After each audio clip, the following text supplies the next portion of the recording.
Fala galera, eu sou o René do Vale e estamos começando mais um Recrecast, o primeiro podcast brasileiro a falar de recreação, educação lúdica, animação e empreendedorismo no lazer.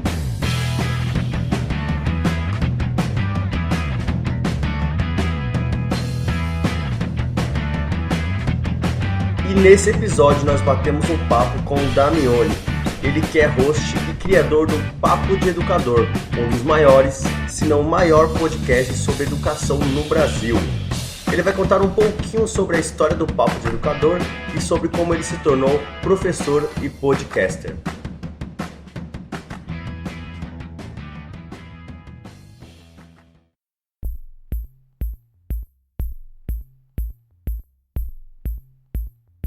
Damione, conta pra quem está nos ouvindo quem é você na fila do pão. Olha, eu sou provavelmente o cara gordo e faminto. Querendo um sonho pra comer. Exatamente, ansioso pela minha vez pra pegar o pão de queijo e comendo no caixa, inclusive. Bom, Vai Camões, René, obrigado pelo convite. Prazerzaço estar com você e estar com a galera aqui do Recrecast. Massa. É sempre muito gostoso poder conversar com a podosfera, sem ser no Papo de Educador, né? Então é muito gostoso porque conheço novas pessoas, um novo perfil e essas pessoas também podem me conhecer, então obrigado por essa oportunidade. Mas vamos lá. Eu costumo falar, o meu bio, né? Se você for lá no meu Instagram, no meu Twitter, tá lá professor, palestrante, podcaster, youtuber, pai e esposo, né? Então são todas essas profissões numa pessoa só. Mas é tudo que vários em um em vários, porque Sim. Eu acho que as coisas elas convergem e conversam muito bem entre si. Uhum. Só a questão do pai e esposa eu tô tentando combinar com o resto, porque é bem difícil a gente gerenciar o tempo, né? Vai ficar um pouco mais difícil quando nascer.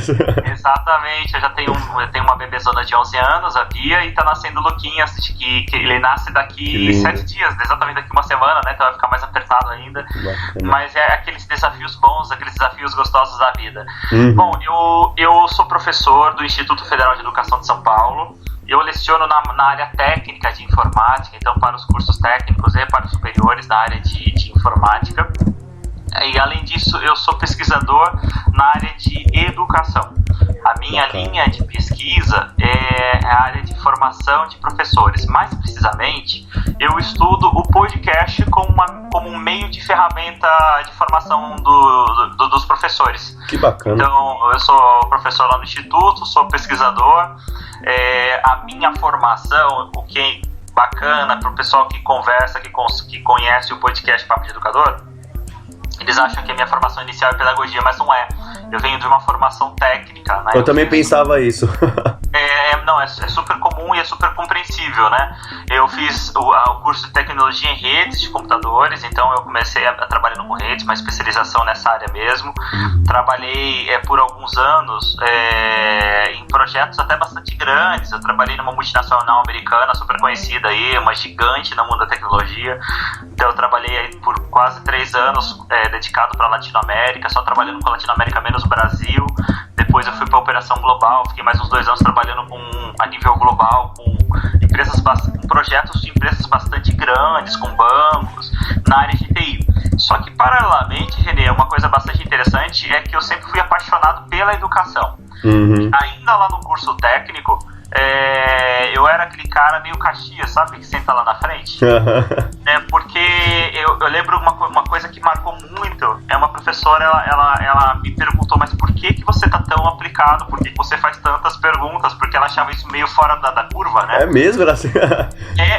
E aí eu falei, professora, porque isso que você tá ensinando, eu vou precisar ensinar um dia também.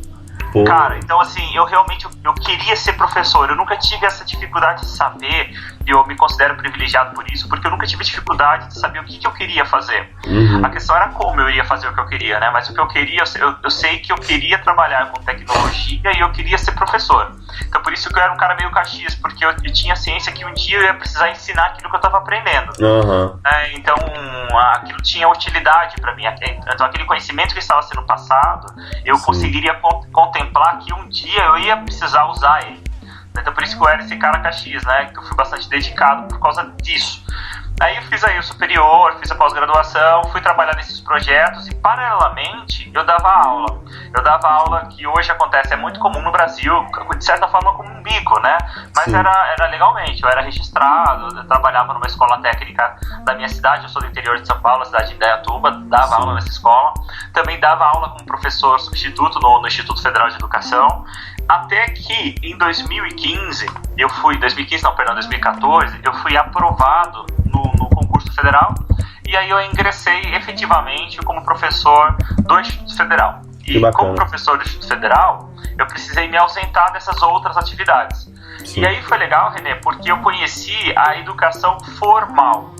Porque até então, eu dava, apesar de dar aula nos cursos técnicos, a educação para mim, eu não conseguia enxergar esse mundo da educação como uma ciência, entendeu? Sim. Então, as minhas experiências na educação eram algo bem, digamos assim, empírico, né? Então, eu ia testando, eu ia fazendo uma coisa, eu ia fazendo outra coisa, e achava que era legal, funcionava, não funcionava.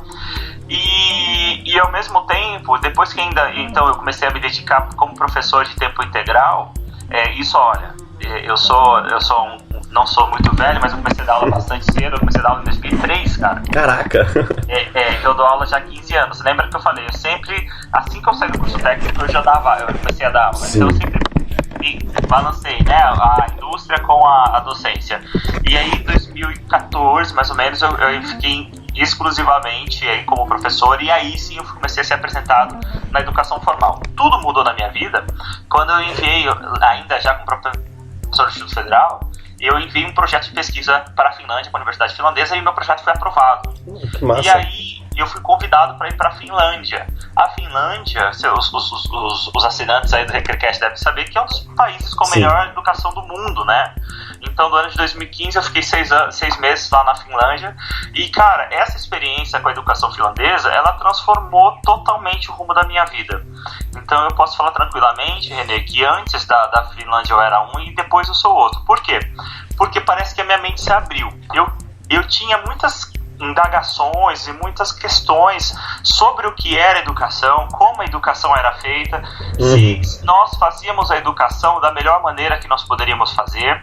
E o legal é que quando eu fui para a Finlândia, eu meio que acidentalmente, só que não, eu tive essas perguntas respondidas. No entanto, eu trouxe uma bagagem de novas perguntas.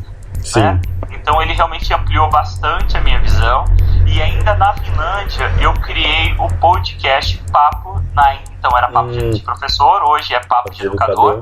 E eu tô desde então aí há quase 4 anos, né? Agora no início do próximo ano vamos completar 4 anos trabalhando aí no podcast Papo de Educador, e a gente produz conteúdo em português, em inglês e agora também em espanhol, falando sobre inovações na educação, novas metodologias. A gente fala muito sobre metodologia ativa. Sim. Agora a gente está dando um olhar também sobre a vida do professor como um profissional. E, cara, tem sido uma jornada. Eu acho que tem sido muito legal essa questão de poder compartilhar tudo isso que eu tenho vivido, que eu tenho aprendido, que eu tenho experimentado no podcast. A ideia de criar o podcast lá na Finlândia foi poder dar voz a essas coisas que me encantaram. Eu queria, de alguma maneira, divulgar para o mundo aquilo que eu estava vendo. Sim. Eu queria discutir, porque algumas coisas eu achava meio estranho, eu queria discutir aquilo. E tem coisas que a gente não consegue guardar pra gente, a gente tem que botar pra fora, né? Pois é, e aí tô aí há quase 4 anos botando pra fora. Que bom. Nessa hemorragia intelectual. E agora digo mais recentemente, há alguns meses pra cá, também produzindo vídeos no YouTube. E essa tem sido uma batalha difícil, porque é outro mundo, né? O mundo do vídeo é outro mundo, os resultados são outros, as linguagens são outras. Mas eu tô bastante feliz. E desde que eu criei o Papo de Educador, cara, isso deu um resultado que eu não esperava. Porque, como eu falei pra você, o Papo de Educador, ele acabou virando um projeto de pesquisa. O meu projeto de pesquisa seria e aí acabou surgindo o Papo de Educador, mudei totalmente meu projeto de pesquisa, comecei a estudar alguns podcasts, e ele teve um crescimento orgânico muito grande, muito além da onde eu imaginava. Sim. E por causa desse resultado, os próprios finlandeses da Universidade de Ciências Aplicadas da cidade de Hämeenlinna considerou o meu projeto um projeto referência. Que legal. E a partir daí eu tive a oportunidade, inclusive, da própria ministra da Educação da Finlândia participar do meu podcast. Então a gente gravou um podcast com a própria ministra da Educação, a Mr. Sani, e sempre eles mencionam o podcast. E aí, numa dessas menções, dessa moral que eles fazem pra gente, a BBC foi lá fazer uma reportagem sobre a Finlândia e eles indicaram um podcast. Na época eu estava em Miami, nos Estados Unidos. Que legal. E aí eu fui entrevistado pela BBC World e depois a BBC Latinoamérica logo em seguida fez contato comigo, fez uma reportagem e, cara, isso começou a expandir de um jeito assim muito assustador e muito feliz, né? Porque não era a intenção. Realmente a intenção foi uma coisa muito assim pequenininha, sabe? Sim. E aí eu fui convidado para dar uma palestra na Universidade de Ciências Sociais lá de São Petersburgo, na Rússia. Depois eu fui convidado na Colômbia para dar uma palestra. Aí esse ano, agora faz mais ou menos um mês que eu voltei, eu fui para lá de novo, para Colômbia, passar uma semana falando sobre metodologias ativas. Que legal. Então, assim, tem sido... E aí eu virei, de certa forma, palestrante, fui convidado para ir em vários lugares do Brasil. E isso é o podcast que me proporcionou. Então, às vezes a gente acha que o podcast é uma coisa muito pequenininha, sim, né? Mas a gente não tem ideia, cara, para onde isso vai. Isso é uma coisa, assim, encantadora. Porque eu tô aqui no meu escritório, olhando para minha tela, né, com os meus bibelozinhos, com um monte de caneta aqui no meu porta-caneta do meu lado, e de repente tem um cara lá em Maputo, em Moçambique, ouvindo o podcast, que me manda um e-mail, aí tem outro cara na Colômbia, outro cara na Rússia. Isso é encantador e transformador também, né? Que legal. Cara, fantástico isso, saber que realmente mudou a sua vida o podcast, né? Depois que você começou a fazer isso, mas é tudo questão de um processo, né? Foi um processo de você se encontrar como educador e pensar nisso desde sempre. Você sempre pensou que ia ser educador. Eu acho que muitos professores pelo Brasil já vêm desde novo, desde a primeira formação ali, que, pô, vou ser professor, vou ser educador, vou transmitir conhecimento e fazer uma corrente de comunidade de aprendizagem, né? Que isso é importante. Sim. E isso foi moldando você que... Hoje, o Damione de hoje é aquele cara lá no ensino técnico que era o Caxias, que ficava na frente, né? Se não fosse aquele cara no ensino médio, não tem como dizer que sim ou que não, mas aquele cara do ensino médio é essencialmente você hoje, né? Porque, assim, eu era um cara Caxias, mas eu era um cara que tinha vida social, eu gostava de conversar com as pessoas, de ter muitos amigos, mas naquela época acontecia algo comigo que a gente fala muito hoje quando a gente fala de educação inovadora, de metodologias ativas, que é tornar a educação significativa. Na verdade, Paulo Freire fala muito sobre isso, né? O Paulo Freire está levando tanta pedrada hoje na educação, mas ele fala muito sobre isso, então sobre a educação significativa. E eu via naquilo que estava acontecendo na minha frente, na sala de aula, que aquilo fazia sentido para mim, que eu ia precisar daquilo. Então eu acho que eu era Caxias nesse sentido, sabe? De entender que aquilo seria útil, e de fato foi. Né? E de fato é. Então algumas das coisas que eu falava para a minha professora que eu estava lá prestando atenção, são coisas que eu leciono hoje na minha disciplina ainda. Sabe? Então realmente foi significativo, não era só uma falsa impressão. E isso me transformou, né? Então essa experiência ela me transformou. Eu senti bom, é isso, né? Bom, esse é o Damione na fila do pão. Isso aí, não, legal, bacana. Você já falou um pouquinho disso, mas eu quero que você deixe um pouquinho mais claro pro ouvinte, assim, se for possível, né? Foi bem claro quanto em relação ao papo de educador. Mas conta pra quem tá ouvindo, pro recreador, pro educador, quem foi que te apoiou a fazer o podcast? Como que foi esse processo de início do papo de educador? Seja o podcast, seja o blog que você tem, o site, enfim. Como que foi esse início? Que para qualquer professor, acho que o mais difícil é o começar qualquer projeto, né? Seja dentro de sala de aula, seja fora da sala de aula. O começo é o mais difícil, né? É bem legal, cara, essa pergunta. É muito legal você estar me fazendo essas perguntas, porque às vezes eu pergunto isso pra tanta gente, ninguém me perguntou. Então obrigado, Renê, pela possibilidade de responder isso. Estamos aí pra isso. Mas foi assim, eu até não muito tempo atrás, né, eu era provavelmente como você que está nos ouvindo aí no seu carro, ou você que está na academia agora, você que está no chuveiro, eu brinco que tem gente que toma banho ouvindo podcast, você que está lavando louça, você que está passeando com o cachorro. Sim. E eu era um cara que consumia podcast, que gostava de podcast. E a coisa mudou quando eu conheci, eu vi um podcast chamado Irmãos.com, eu gostava bastante, um podcast que fala sobre teologia, e aí desse podcast surgiu outro podcast chamado No Barquinho, que era uma galera mais jovem, era uma coisa mais informal, e eles fizeram um encontro próximo à minha cidade, na cidade de Campinas, que é uma cidade vizinha minha, e eu fui nesse encontro, e foi uma surpresa muito grande, e quando eu cheguei lá, eu tinha esses caras como personalidades, né, porque os caras fazem podcast, eu ouvia o podcast dos caras e tal.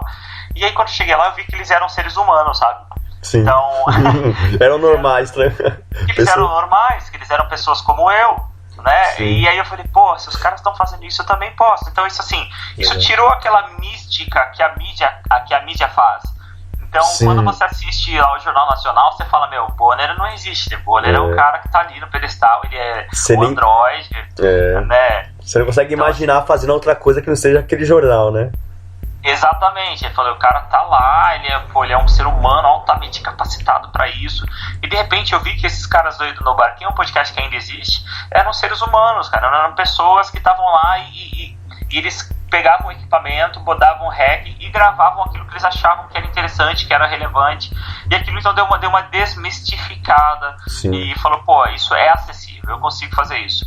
E aí quando eu fui pra Finlândia, isso aconteceu alguns meses antes de eu ir pra Finlândia, e quando eu fui pra Finlândia, eu tinha um professor que era o Brian Joyce, e ele já tinha notado que eu consumia podcast, que a gente tinha conversado sobre isso.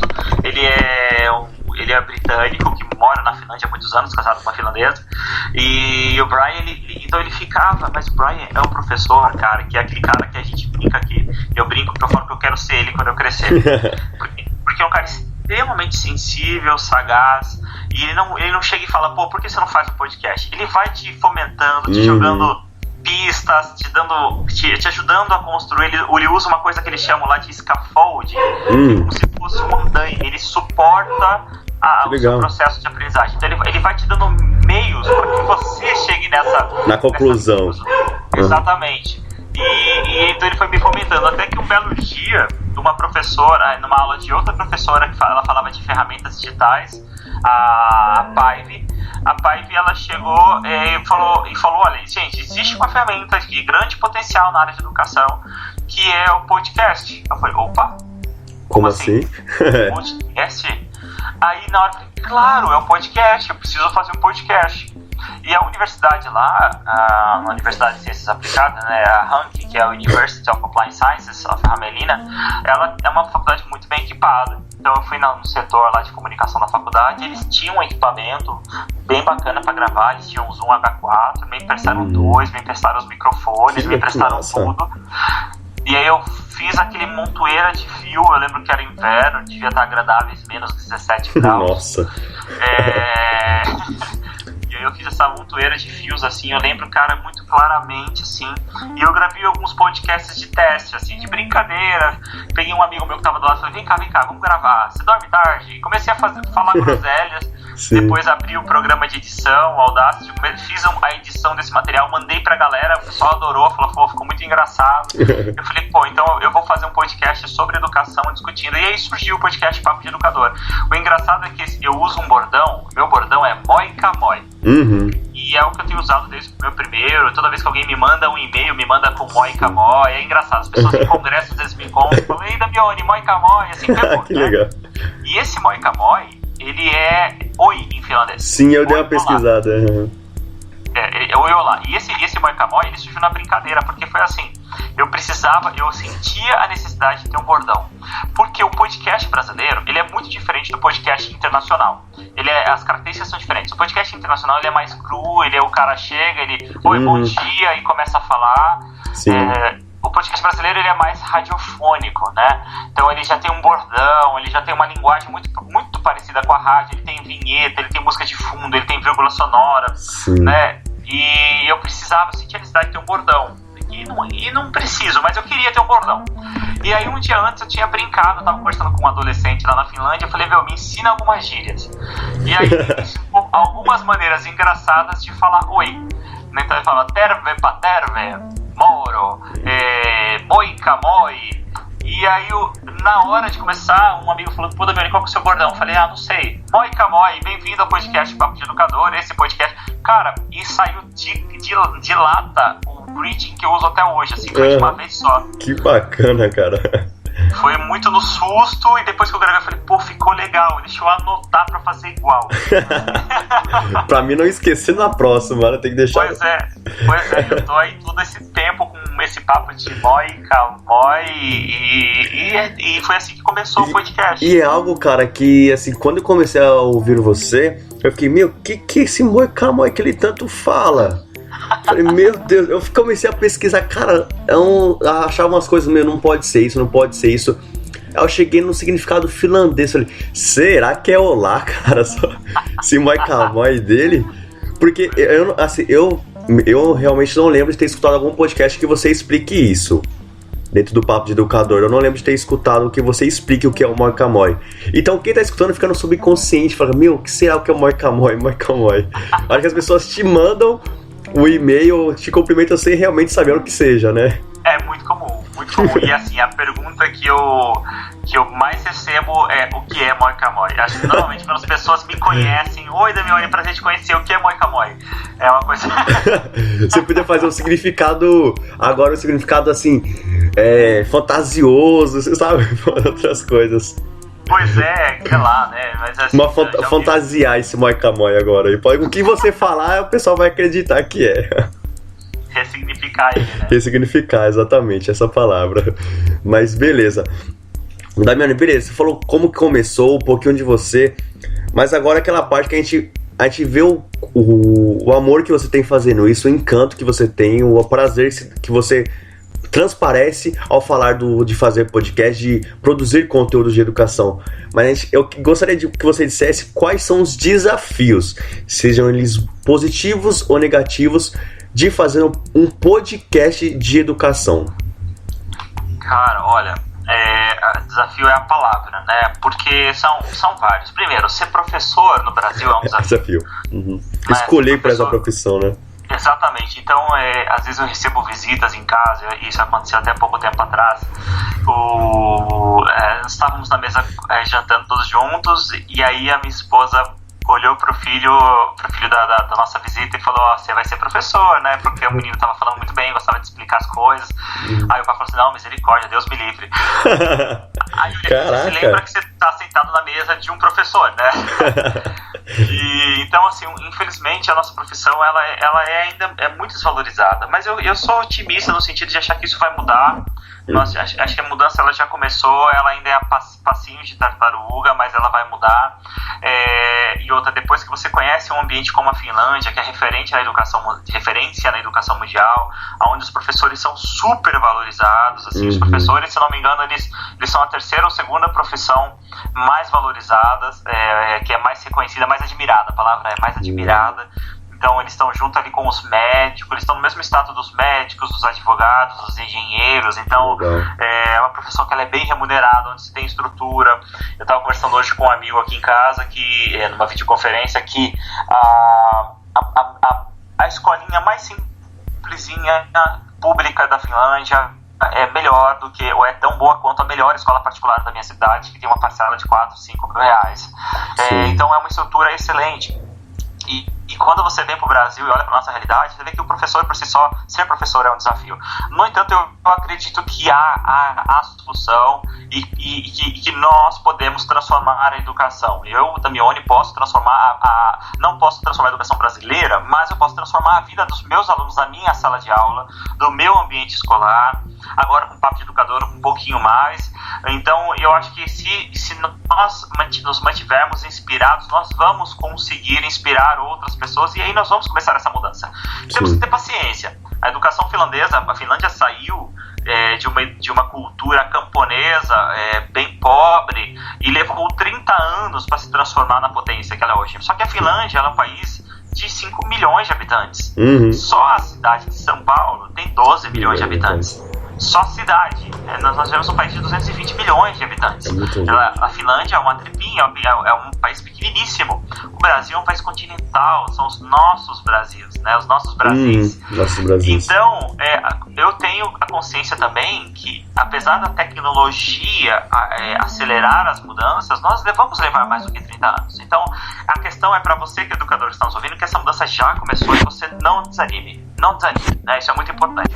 Como agora professor podcaster, eu acho que a maior dificuldade, René, é que quando eu explico para as pessoas que eu faço podcast, as pessoas me perguntam o que é podcast. Então as pessoas, elas não entendem exatamente o que é podcast, mas nós estamos mudando, tá? Eu noto que de 4 anos para trás, lá em 2015 para agora, para hoje, já mudou bastante, principalmente depois, e olha, isso é bastante interessante, depois que o Spotify entrou nessa briga. Sim. Né, porque o Spotify está fazendo uma campanha muito grande para divulgar o podcast. E eu já noto no Papo de Educador ganhos dessa campanha. Estão começando a aparecer os primeiros ouvintes, os primeiros e-mails, os primeiros contatos de pessoas falando: olha, eu te conheci via Spotify. E é muito mais fácil, né? Porque quando você fala, antes eu falava assim: olha, eu tenho um podcast. Primeiro, o que é podcast? Aí eu ia explicar o que é podcast. E aí a pessoa, que legal, quero ouvir, como eu faço para ouvir? Aí eu vou falar: olha, você entra no meu site, clica no post e aperta o play. Ou então você baixa um agregador de podcast. Hoje eu falo assim: você tem Spotify? Geralmente a pessoa fala: tenho. Então, acha lá. É mais fácil, é mais prático. Então, então o desafio é esse. O segundo desafio é a questão, mas eu não acho que é um restritivo, tá? Porque hoje nós estamos numa época muito boa para se fazer podcast, que é começar o podcast. Então quando você inicia, você quer ter uma vinheta, você quer ter um pouquinho de edição, você quer gravar, você quer saber como raios eu faço para pôr o meu podcast no ar. Então eu tive essa dificuldade, porque não tinha muito material. Eu tinha praticamente o Léo Lopes, né, do Radiofobia, que ele é o professor de todos os podcasters, né, pelo menos da velha guarda. Ele é o nosso grande professor do podcast, o Radiofobia. E então eu fiz o curso, eu comprei o livro dele, eu li muito material gringo, e para tentar aprender a fazer podcast. E hoje eu já quero dar um alento para aquele que está nos ouvindo, René, que quem quer fazer podcast pode começar direto, por exemplo, no aplicativo chamado Anchor. Sim, o Anchor. O Anchor, você pega o teu celular, aperta o botão REC, grava, e depois você dá um compartilhar. Ele já faz tudo pra você. Ele cria o feed, ele distribui no Google Podcast, no iTunes Store, no Spotify, no Deezer. Ele distribui pra tudo quanto é lado. Ele distribui esqueci o nome do teu agregador. Cashbox. Do Cashbox. Então ele replica em todos. Então você não precisa mais fazer isso manualmente. Eu lembro que até pouco tempo atrás, quando eu criei o Papo de Educador, eu precisava ir um por um, preencher o formulário, cadastrava, depois eu mexia, eu precisava fazer algumas edições no meu feed manualmente, então eu precisava entender um pouquinho de HTML, sorte que eu já conhecia um pouco disso. Hoje não, hoje é mais fácil. E então eu acho que para quem quer começar a fazer um podcast, as dificuldades são duas. Primeiro, divulgar, para as pessoas entenderem o que é um podcast, e o segundo é fazer o podcast em si, né? Entender como produzir um podcast. E eu acho que eu já falei a dificuldade, já falei como superar, né, René? Sim, já falou a dificuldade como superar. E assim, hoje em dia, como você mesmo disse, não tem tantas barreiras quanto há 4 anos atrás, do ponto de vista tecnológico, né? De informação. Hoje em dia é tudo muito mais próximo, mais palpável, né? De você fazer um podcast, que como você disse, o Anchor, cara, basta você gravar um áudio, fazer um login básico ali, um usuário básico no Anchor, grava o áudio, pronto, tá na rede, não tem segredo. É a coisa mais simples. E eu acho que fica também os professores tentarem entender o que é o podcast e tentarem trabalhar isso dentro da sala de aula.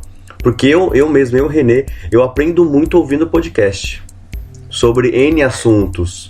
Então, o podcast é uma ferramenta de aprendizagem também, né? Não é só de transmissão de conhecimento, mas também principalmente de aprendizagem. É legal se os professores e educadores conseguirem usar isso para os alunos darem sugestões de podcasts interessantes para eles escutarem, que seja do universo deles. Eu acho que é introduzir as pessoas de acordo com o que ela gosta. Nem que seja um podcast sobre Minecraft. E fale de Minecraft. Olha, René, é o seguinte, a gente está numa era que a gente entendeu que a educação ela não pode permanecer do jeito que está. Sim. Que é necessário mudar. Tem uma amiga minha que uma vez ela me contou que na medicina, quando se existe uma metodologia, quando se descobre uma forma diferente de se fazer um determinado procedimento médico, que esse procedimento ele é menos invasivo, ele tem uma recuperação, o paciente ele tem uma recuperação melhor, os resultados da cirurgia são melhores, e isso é testado, é comprovado. Se o médico não adota esse novo método, isso pode ser considerado até mesmo antiético. Então eu fiz uma cirurgia até pouco tempo atrás, há alguns anos atrás, logo quando eu voltei da Finlândia, que antigamente eles precisariam abrir todo o meu abdômen para realizar a cirurgia. E como já havia a tecnologia, ela avançou, né, graças a Deus a medicina avançou, eles fizeram 5 furinhos na minha barriga e usaram um laparoscópio. Sim. Que é uma câmerazinha e uns bracinhos robóticos para fazer essa mesma cirurgia. Sim. Que antes teriam que abrir meu abdômen inteiro. Sim. Então, o que a gente precisa na educação é uma educação laparoscópica. É uma educação que ela é menos invasiva, que ela faça mais sentido, que ela seja mais personalizada, que ela seja mais customizada. É necessário inovar, porque eu não quero falar o que todo mundo fala e o que todo mundo sabe, mas se você olha como era os carros de 200 anos atrás e os de hoje, eles são totalmente diferentes. Saímos de carroça para Ferraris, né? Só mudamos o Ferrari, diminuímos o cavalinho, né? Só diminuiu o cavalinho. Se você pega um hospital de 200 anos de hoje, é outra coisa. Se você pega as fábricas... Agora, se você pega uma sala de aula de 200 anos atrás e a de hoje, é exatamente a mesma. Então, é necessário mudar, é necessário inovar, é necessário tomar a frente dessa mudança. Uma coisa que eu gosto muito de falar, e eu recomendo, eu tenho um vídeo no YouTube que eu falo sobre a mudança ela acontece. Você querendo ou não, a mudança acontece. Eu tenho uma teoria, René, se você me dá essa liberdade de falar. Sim, claro. Que é a teoria da casa nova. Eu gosto muito de falar sobre essa teoria, que fui eu mesmo que criei. Ela é o seguinte, na verdade, é algo para você refletir, né? Então imagine que você que está nos ouvindo, vai construir uma casa, é a casa dos seus sonhos. Então você pode fechar seus olhos onde você estiver, a menos que você esteja dirigindo, pelo amor de Deus. Então, imagine uma casa dos seus sonhos, que você vai construir como você quiser, no melhor terreno, no melhor lugar. Você vai usar os melhores materiais para construir as paredes, os melhores acabamentos, o melhor telho, o melhor piso, o melhor tudo. Ok? Então a casa está construída, está linda, maravilhosa, você pega e você fecha ela, lacra ela, fecha a janela para não entrar água, não entrar bicho e tal. E aí você vai voltar nessa casa depois de um ano. Então você deixou aquela casa, você fez a casa, deixou ela prontinha, terminada, e você vai voltar nessa casa depois de um ano. Então se imagine entrando nessa casa, abrindo a porta, como está essa casa, né? Qual é o cheiro dela, como estão as paredes, como estão os pisos. Provavelmente ela está meio parecida, um pouco empoeirada, provavelmente, né, René? Sim. Um pouco empoeirada, mas provavelmente da mesma maneira que você entrou. Então as diferenças elas são poucas, né? Quase que irrelevantes. Agora faça de novo esse processo. Só que agora volte para sua casa de 10 anos, tá? Como está essa casa? Né? Ou 15, 20 anos, como está essa casa? Provavelmente na rua você vai encontrar muitos insetos, rachaduras nas paredes, telhas. O que eu quero dizer com essa teoria é o seguinte, que tudo mudança vai mudar para pior. Então, por mais que você tenha, assim como essa casa, uma formação inicial muito boa,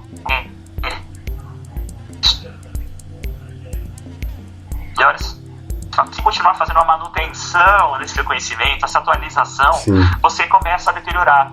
Então, para cada dia que você passa parado, estagnado, é um dia que você está regredindo naquilo que você está fazendo, você está ficando para trás. Então é muito importante que você tome a frente dessa mudança. E hoje eu vejo que para uma educação inovadora, para uma educação diferente, é imprescindível falar sobre as metodologias ativas na educação, né? Essas metodologias que são ditas inovadoras. E o podcast, ela vem de encontro com essas metodologias. E um ponto, não são poucas metodologias ativas, não é nem duas, nem três, nem meia dúzia, são dezenas de metodologias que você pode utilizar hoje em dia, né? Pois é, eu não sei, a qualidade da ligação ficou um pouco ruim agora, tá ok pra você aí? Pra mim tá ok, tranquilo. Tá, então tá bom, vamos continuar. Então, olha, Renê, você falou, é absoluta assim, verdade, porque muitas vezes nós vemos comparações que eu acho que elas são até inadequadas entre a metodologia clássica e a metodologia inovadora. É desleal fazer essa comparação, tanto quanto comparar Brasil e Finlândia. É desonesto fazer isso. Sim. Primeiro, porque quando a gente fala de metodologia clássica, nós estamos falando normalmente da aula expositiva, da palestra, que o professor vai lá na frente e fala. E quando a gente fala de metodologia inovadora, nós estamos falando de um leque, de um cardápio, de um menu, de dezenas e centenas de metodologias, de centenas de estratégias de aprendizagem. Inclusive, professor que está nos ouvindo, uma metodologia inovadora, a metodologia ativa, não é só PBL. Não é só pedagogia de projetos. Sim. Tem um monte de outras. São várias outras, né? Eu acho que quando a gente fala de metodologia ativa, o professor já pensa em PBL, mas não é. Tem vários. É a primeira que ele vai tentar utilizar. E eu não vou nem falar que isso é errado, porque o primeiro episódio do Papo de Educador foi sobre PBL. Né? Então... mas, assim, é a primeira que vem em mente, mas não é a única. E eu acho que é um desperdício, e eu não tô aqui, e você não vai me ver nunca falando mal da aula expositiva, porque se a aula expositiva não funcionasse, eu não estaria falando sobre educação com você. Porque praticamente a minha formação inicial toda foi feita na metodologia clássica através de aulas expositivas. No entanto, é um desperdício, e eu acho que é quase que um crime, é antiético, assim como na medicina, utilizar somente a metodologia clássica em detrimento, e quando em detrimento das outras metodologias. E eu não vou nem mais chamá-las de inovadoras, porque algumas coisas que nós chamamos de inovadora, por exemplo, quando nós falamos que PBL é inovador, como que eu posso chamar algo de inovador, algo que já era falado, por exemplo, por John Dewey em 1890? Sim. Ou seja, nós já falamos sobre isso há mais de 100 anos. Então, quando eu falo de inovador, é meio complicado chamar isso de inovador, algo que já é usado há mais de 100 anos. No entanto, nós estamos usando e voltando a falar, ainda bem, antes tarde do que nunca, né, Renê? Sim. Antes tarde do que nunca, mas então é importante a gente falar. E, por exemplo, e não é somente as metodologias, mas a maneira como elas são aplicadas e como elas se combinam. Então, uma das coisas que a gente fala muito hoje é de sala de aula invertida. Eu geralmente dou muita palestra ou mini curso sobre sala de aula invertida. E é muito legal ver como que o podcast ele se encaixa bem nesse conceito, como ele colabora. Como a gente fala de ensino híbrido, ou até mesmo ensino à distância, como que o podcast ele faz parte, como ele combina com isso tudo. Então, quando você começa a combinar essas coisas, você vê que o resultado é muito bom. E olha, um aviso para você que está nos ouvindo, que você não testou. Toma cuidado com metodologia ativa, porque é uma ida sem volta. Pro bem, tá, gente? É uma ida sem volta. A sua vida nunca mais será a mesma. E nem a dos seus alunos, principalmente. Pois falou tudo. Nem a dos seus alunos, principalmente a dos seus porque alunos. Quando eles começam a vivenciar uma metodologia ativa, algo diferente, eles não vão querer mais aquela aula expositiva nunca mais. Professora, mas essa aula aí não tá legal, não vou fazer daqui igual a aula passada. É que a aula expositiva, querendo ou não, em alguns momentos ela se faz necessária. Claro. Tem alguns momentos, não dá pra falar, não vou tirar totalmente do meu método de ensino, não tem como, porque em alguns momentos ela se faz necessária, é importante. Não tem como você erradicar, né?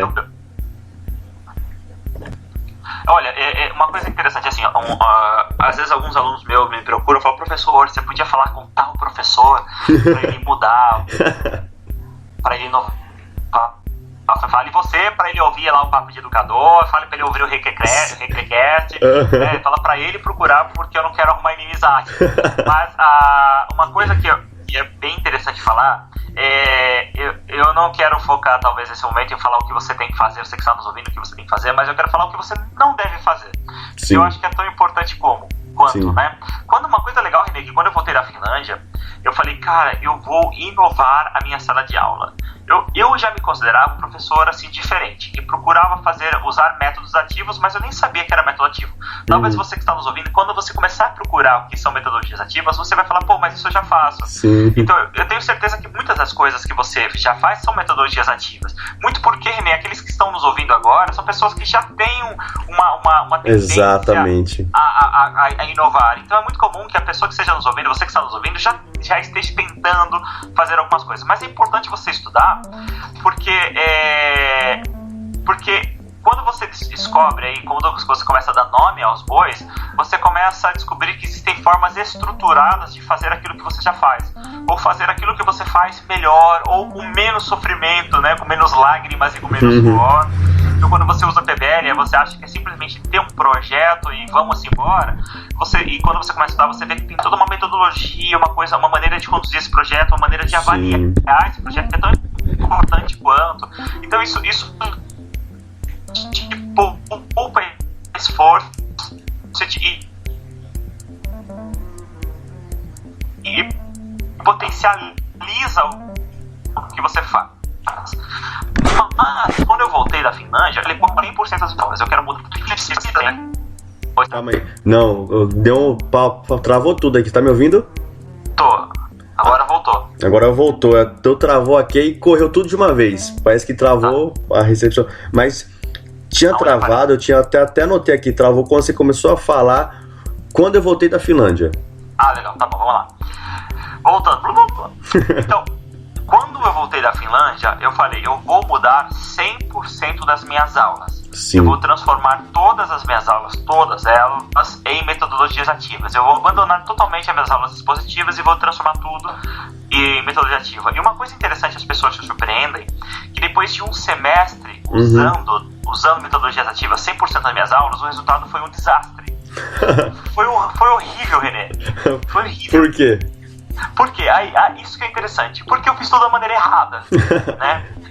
É a forma certa de se fazer, começar errado, não tem jeito, né? Exatamente. E errar, o importante não é problema errar e não é crime errar. O problema é você permanecer no erro, né? Sim. Então é importante quando você errar, você tem que analisar o seu erro, aprender com o seu erro e mudar rápido. Então, eu percebi alguns erros que eu gostaria de compartilhar, René, com você e com as pessoas que estão nos ouvindo. Qual foram esses erros? O primeiro erro foi de querer mudar tudo de uma vez. Eu acho que esse foi o maior erro de todos. Então, você que quer começar a usar metodologias ativas, eu recomendo que você faça pequenas mudanças. Sim. Então, escolha um objetivo de aprendizagem, né? Escolha um tópico ali do teu plano de ensino, um tópico, e pense como transformá-los na metodologia ativa, por vez. Né? E mude somente ele. E teste uma metodologia, uma só. Legal, funcionou, você se sente seguro? Então vamos crescer. Então vamos pegar um segundo tópico e vamos testar essa mesma metodologia. E o legal é que você vai perceber, ainda você não entendeu errado, eu falei a mesma metodologia. Sim. Porque você vai perceber que para cada turma que você aplica, o resultado é diferente. E eu acho que isso é legal, isso é muito rico. Quando você vai aplicar metodologia ativa, você precisa também conversar com seus alunos sobre isso, porque os alunos eles não estão esperando isso. Né? Os alunos eles estão esperando algo... E não estão preparados, né? Não estão preparados, e às vezes, se você não tem se você não conversa com a tua coordenação, se você não conversa com os teus alunos, você pode ser até mal visto por isso, porque às vezes eles acham que você não quer dar aula.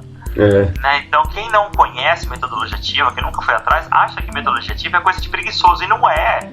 E assim, essa talvez seja uma decepção para você agora. Não sei se eu quero quebrar o teu castelo de açúcar, aí, o teu castelo de cristal, mas fazer aulas em metodologia ativa dá mais trabalho do que a metodologia clássica. A gente acha que a gente vai lá passar um filme, vai deixar eles pensarem sozinhos, é simples, não é. Você precisa fazer isso de maneira estruturada, de maneira pensada. Então, por exemplo, eu preciso mudar as minhas aulas quase que diariamente. Então eu tenho um planejamento e diariamente eu preciso atualizar esse planejamento, porque às vezes eles adiantaram muito no que eu esperava e às vezes não. Então você precisa ir sempre olhando e tateando isso, né? Acho que a palavra é essa, ir tateando, entendendo e confiando que a aprendizagem ela vai acontecer. A aprendizagem é um processo que ela é trabalhoso e algumas vezes ela é dolorosa, mas ela acontece, e quando ela acontece, ela é transformadora. E vai transformar não somente o aluno, e sim todo o ambiente educacional, né? Então, o professor, inclusive, principalmente, algumas aulas que eu dava antes, eu me sentia entediado. Então, eu, professor Damione, entediado, imagine meu aluno. Né? E agora existem salas que eu preciso pedir, pelo amor de Deus, vamos embora. Vocês continuam isso em casa, depois. Então, a gente precisa colocar um ponto final nisso. A gente precisa... E, às vezes, eu me empolgo. É por isso que eu comecei falando que às vezes é difícil separar, né, o pai, esposo, do professor, podcaster, porque eu encontro tanto prazer naquilo que eu faço, que às vezes é difícil até eu mesmo parar. Sim. Então é importante você tomar esse cuidado. Então vai essa dica: você quer usar a metodologia ativa, entenda uma metodologia, como usar ela, planeje como usar ela e aplique para uma turma, e converse com a tua turma. Fala: olha, nós vamos usar uma metodologia nova, vocês vão ser protagonistas, isso eu vou ouvir, isso vai considerar o seu entendimento, isso vai considerar o que você já conhece do assunto, vai fazer sentido para você. Conversa com a tua coordenação para dar um respaldo, fala: olha, eu vou testar essa metodologia. E outra, muito importante, não chegue na reunião dos seus 50 professores e queira mudar o mundo, né? Então, se você quer trabalhar de maneira transdisciplinar ou multidisciplinar com um professor, escolha 1 ou 2, né, que esteja super engajado. E a partir do resultado desse trabalho com 1 ou 2 professores, os outros eles vão ter um interesse natural de fazer essas transformações. E aí, a partir daí, gradativamente, você vai mudando. Depois você vai se pegar. Você utiliza a metodologia ativa, todas as suas aulas, com vários professores, e que tudo funciona bem. Mas o meu início foi turbulento, né? Assim, eu fiquei muito inseguro. Às vezes eu não sabia como sair daquilo ali, como progredir. Sim. Então, não sabia não sabia se estava tendo a resposta que você esperava dos alunos, porque às vezes você não domina aquela metodologia, né? Então você fala, tá tendo resposta. É natural. É a resposta mais adequada, essa que está acontecendo, não é? Você tem que se conhecer, como você falou, tem que aplicar em uma turma e ver qual que é a resposta daquela turma, né? E como você disse, eu já vi muitos professores tentando colocar metodologias ativas, usar metodologia nova, mas não conversou com a turma antes. E depois a turma vai se queixando para os outros professores que está acontecendo aquilo. Porque aquilo não foi conversado, porque é algo diferente. O diferente é difícil para os alunos e para os professores aceitar. O diferente é difícil, né? Eu falo, René, que é importante conversar com o seu coordenador, porque eu já vi casos onde a turma foi fazer abaixo-assinado, foi falar com a coordenação para tirar o professor. Caraca. Então é importante que o professor não esteja sozinho nessa luta, né? Se não tiver jeito, beleza, manda bala, né? Coloca aí o estilete na boca e vai modo Rambo. Agora, do contrário, poxa, peça ajuda, conversa com o teu coordenador, conversa com a parte pedagógica da tua escola. Eu tenho certeza que, no geral, eles vão aprovar isso, eles vão ajudar você. Sim. E você não precisa, assim, abandonar o currículo da tua escola, abandonar os objetivos de aprendizagem. Você pode fazer isso, se você parar e pensar, você pode fazer isso dentro do seu próprio currículo, tá? Dentro dos objetivos de aprendizagem que você tem. Você não precisa abandonar tudo e fazer o que está na sua só o que está na sua cabeça. Você pode seguir a ideia e o currículo da sua escola, mas é importante que você faça. Você sabe, René, a gente fala muito hoje em dia da educação empreendedora, né? Sim. Então, uma das características do século XXI, uma das habilidades do século XXI, eu falo isso numa das minhas palestras, que são as 7 características de uma educação inovadora, que é a educação empreendedora. É importante que nós ensinemos os nossos alunos a serem empreendedores, mas ser empreendedor não no sentido de sair da sala e abrir uma empresa. Sim. É ser empreendedor no sentido de você ter características de empreendedor, que é resiliência, que é quando você errar, aprender com esse erro e não desistir desse erro, que é você estar antenado com as coisas novas que estão acontecendo, experimentar essas coisas novas. No entanto, é uma utopia, René, querer que nós tenhamos alunos empreendedores se nós não formos professores empreendedores. Então é muito importante que nós, como professores, sejamos resilientes, entendemos e possamos entender que o erro faz parte do nosso processo, da nossa prática docente. E que quando as coisas não funcionarem como deveriam, nós não devemos abandonar aquela prática, assim, entender o que foi que errou, o que foi que aconteceu, e mudar e tentar de novo. E eu tenho certeza que há espaço para isso dentro da educação. A educação, o erro, ele precisa parar de ser punido na educação, René. Nós precisamos parar de punir o erro. erro. Que esse é o grande problema. E você tocou no ponto aí que eu, coincidentemente, eu dou aula de inovação e empreendedorismo. Legal.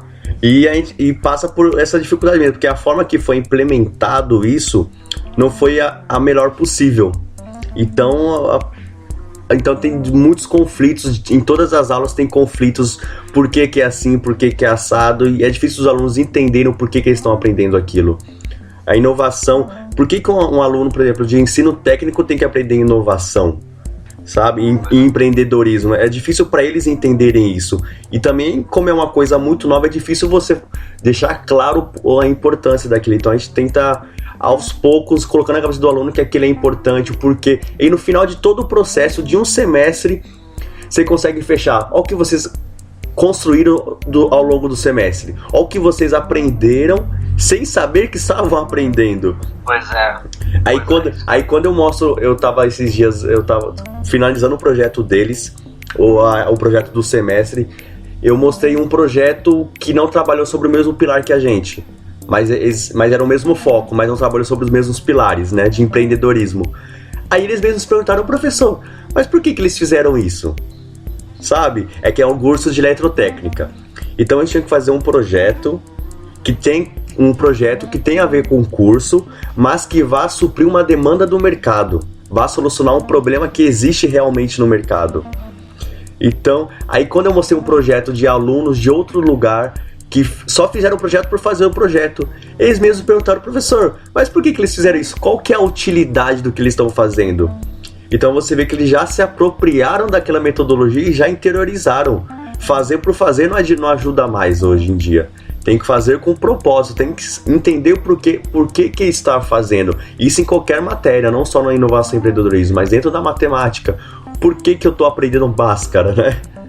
E isso é uma coisa que você falou, uma coisa que me chamou a atenção, né, que é essencial na educação inovadora e que a gente despreza, que é a avaliação.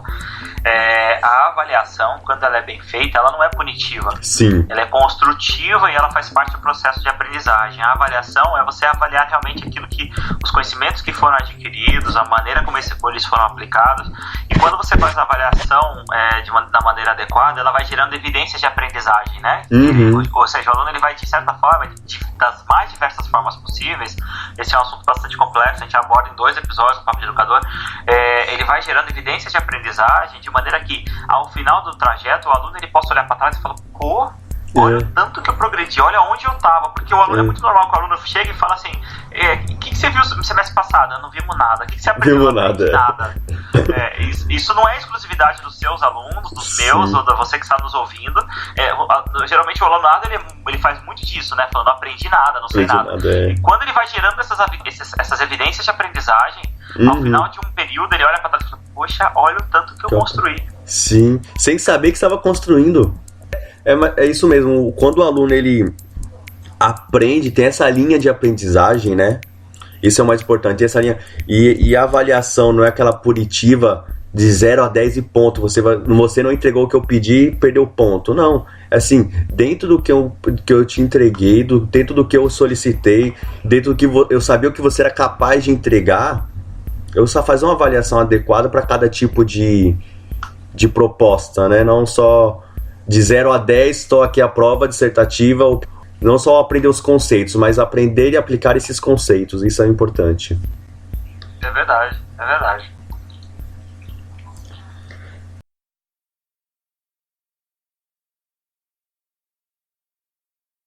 Estamos chegando aqui ao final do nosso bate-papo, ficou longo, mas foi bem produtivo. Mais uma vez, muito obrigado pela sua participação, Damione, foi assim, tenho certeza que vai ajudar muitos professores, educadores e recreadores que estão escutando, que estão ouvindo esse podcast. Tenho certeza que você, educador, aprendeu bastante hoje. E se quiser aprender um pouquinho mais, vá lá no podcast dele. Papo de Educador é fantástico, tem temas assim maravilhosos. Eu todo dia estou escutando alguma coisa diferente, um pedacinho de outro. Tem episódios que eu escuto, já escutei umas 3 vezes. Falei assim, pô, mas o que era aquilo mesmo? Vou voltar lá naquele conceito, naquela ideia. Porque, assim, são episódios muito... Densos, né? Desculpe? densos. Densos, exatamente. São episódios muito densos. Então tem coisas que você não vai aprender de uma vez só. Você tem que escutar, interiorizar aquilo, escutar novamente, tentar ir aplicando aquilo. Porque não tem como você escutar e já sair aplicando o que você acabou de ouvir, né? Então é muito importante. Então se você quiser aprender um pouquinho mais, vai lá. Tem um site dele aqui que ele também vai deixar daqui a pouquinho. As redes dele onde você pode encontrar e ter mais acesso. Então, Damione, agora esse é o momento que você deixa aí o seu contato, faz um jabá aí dos seus produtos, do seu trabalho, fala um pouquinho mais aí, tá bom? Isso aí, um momento jabá, né? Então, obrigado, Renê, pelo convite. Olha, eu queria deixar um convite para você que está nos ouvindo, conhecer o Papo de Educador. Você acha ele em qualquer agregador de podcast, no Spotify, no Deezer, ou então no nosso site, que é o www.papodeeducador.com.br. Nas redes sociais, você vai achar o Papo de Educador no Instagram, no Twitter, você vai achar o Papo de Educador no Facebook, que é Papo de Educador no Face, ou então só procurar lá por Papo de Educador. A gente produz o YouTube também, tem uns vídeos, inclusive nessa última viagem que eu fiz pra Colômbia, eu fiz um vlog, eu tô fazendo um teste. Legal. Vamos ver se vai ficar legal, né? Então já tem os 2 primeiros episódios do vlog na Colômbia, e é uma coisa assim mais humana, né? Eu preparando a minha mala, correndo no aeroporto, pois chegando na faculdade, dando as palestras. Então o objetivo do vlog não é nem tanto educacional, ele tem alguns insights educacionais, mas ele é mais entretenimento. Sim. Ele é um entretenimento para professores. Uhum. Tem lá tomando chuva, conhecendo as pessoas, é bem gostoso, foi bem legal fazer esse vlog. E te convidar para participar das palestras, dos eventos. Então lá nas nossas redes sociais nós temos os calendários de eventos, né, das palestras. Se você quiser nos convidar para dar uma palestra ou um mini curso ou participar de um debate na sua instituição, nós vamos ficar muito felizes com essa oportunidade de socializar aquilo que nós temos visto e vivido aí no Brasil e no mundo. E é isso aí, Renê. Então, brigadão, e podem esperar que logo o Renê vai estar também no Papo de Educador aí falando sobre recreação. Hein? Isso aí. Gente, muito obrigado pela sua audiência. Se você gostou, curte, comenta, manda um e-mail pra gente. Principalmente, mesmo que não mande e-mail, comente com seus colegas de trabalho, fala do Papo de Educador, fala do Recrecast, fala o quanto isso é importante para o crescimento profissional e aperfeiçoamento profissional do professor, né? Isso é muito importante, estar aprendendo sempre. E se você gostou, espero ver você no próximo episódio. Abraços lúdicos e até a próxima!